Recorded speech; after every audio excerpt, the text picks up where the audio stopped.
Hi there, everyone. Welcome to the Daily Gardener. I'm your host, Jennifer Ebling. It's June 7th. I ran across a fascinating old journal. What I especially loved about it was the layout. So if you want to copy it, here's what you do. Dedicate a page of your journal to each type of plant in your garden. Then make some notes about the characteristics of the plant, maybe what you like about it, or just some special features.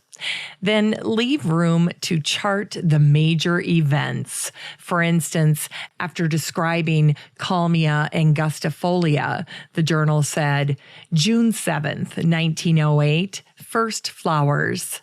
June 15th, generally comes into bloom. Rarely any flowers in the autumn.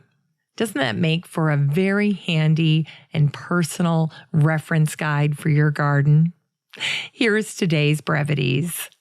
It's the anniversary of the death of one of the most eminent botanists of his age, Louis Claude Richard, who died on this day in 1821. His great-grandfather had been in charge of the menagerie at Versailles. His grandfather had been in charge of the botanic garden at Trianon. Even his own father was placed in charge of the King's Garden.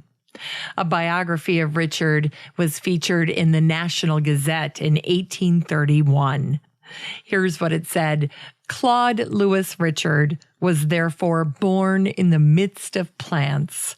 He learnt to know them sooner than the letters of the alphabet, and before he was able to write correctly, he could draw flowers or plans of gardens. He did not recollect a moment of his life in which he had not been a botanist, and if he ever engaged in other studies, botany was always the object of them. In 1781, he was the naturalist to the king. Richard sailed from France, and he was headed to French Guiana. 8 years later, when he returned to France, he brought his herbarium, which contained over 1,000 plants. And it was on this day in 1769 that Daniel Boone first laid eyes on the forests of present-day Kentucky. Boone wrote in his journal, "Not a breeze shook the most tremulous leaf. I had gained the summit of a commanding ridge, and looking round with astonishing delight, beheld the ample plains, the beauteous tracts below." 30 years later, Boone left Kentucky and followed his son to Missouri. He was often asked why he had left Kentucky, and he always answered the same way. Too crowded. Too crowded. I want elbow room. And it's the birthday of Fletcher Steele, an American landscape architect who designed over 700 gardens. He was born on this day in 1885. His most iconic work was nestled into the hillside in the Berkshire Mountains of Massachusetts. It's called the Blue Staircase at Naumkeag. Steele designed the staircase for Mabel Choate. In 1926, she became his most important client. She was 56 and he was 41. Choate had a history of working with designers, and she knew how to collaborate with them. Steele was one of the first landscape architects to speak of plant material as one of the elements in a composition. And it was Fletcher Steele who said, "Gardening seems to be the most ephemeral of the arts." It's the birthday of botanist Jack Harlan, born on this day in 1917. Harlan followed in the footsteps of his botanist father, Harry Harlan, going on seed collecting expeditions, mainly in search of new genetic material for the USDA's crop breeding programs. Harlan was worried about genetic vulnerability and genetic wipeout. He said, "We must collect and study wild and weedy relatives of our cultivated plants. We cannot afford to ignore any source of usable genes." Harlan wrote those words in 1970, and one of his final works contained these words: "We will not and cannot find a time or place where agriculture originated. It did not happen that way. Agriculture is not the result of a happening, an idea, an invention, discovery, or instruction by a god or goddess. It emerged as the result of long periods of intimate co-evolution between plants and men. Animals are not essential. Plants supply over 90% of the food consumed by humans."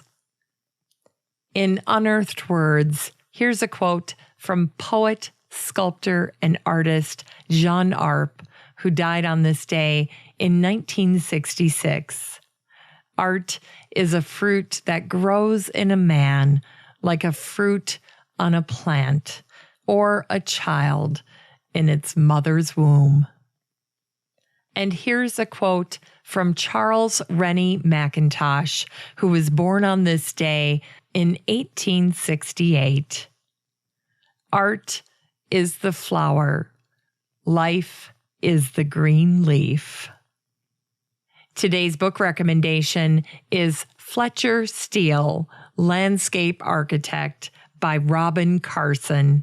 Carson wrote this book back in 2003, and I love the cover because it shows Steele's signature work, The Blue Staircase.